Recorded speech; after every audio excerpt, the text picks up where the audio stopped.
patuloy ng usapang pangkapayapaan sa Kuala Lumpur, Malaysia, nananatiling mataas ang kumpiyansa ng panig ng gobyerno at ng Moro Islamic Liberation Front na may sasaayos ang mga puntong kasama sa huling annex para sa Bangsamoro Framework Agreement. May ulat on the spot si Joseph Morong. Joseph?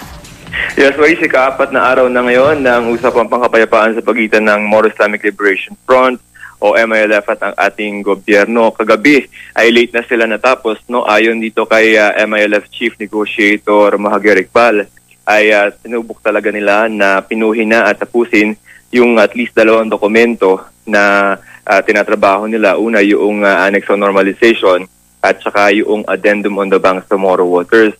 Yung Annex on Normalization ay magdedetalye kung papaano yung magiging proseso ng hindi na paggamit ng armas na mga puwersa ng Moro Islamic Liberation Front, MILF at iba pang armadong grupo doon sa bubuuing Bangsamoro territory.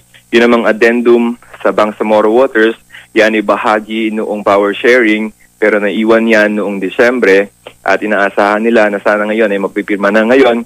May mga iba't ibang mga legislators na dumating pa dito sa Malaysia kasi kahapon ay dumating itong si Senator Coco Pimentel and there are others who are expected to be there also at ito yung mga senators at saka mga congressman kasi mahalaga yung magiging nilang papel assuming matapos dito yung mga annexes ng framework agreement on the Bangsamoro. Ang advice sa atin is that may scheduled na press conference sometime at 1 o'clock or later at antabayanan natin kung ano yung magiging anunsyo ng magkabilang panig but last night ang statement sa atin is they're really trying to finish the documents. Maris? Joseph, matanong ko lang, no, meron pa bang mga nakikitang hurdles or balakid sa ngayon bago tuluyan na magkapirmahan? Well, as of yes, in terms of yung negotiations sa annexes, no? And kahapon kasi ang sinabi na, ang statement nila sa atin kahapon, although they are working, but the obstacles, they have already been surpassed.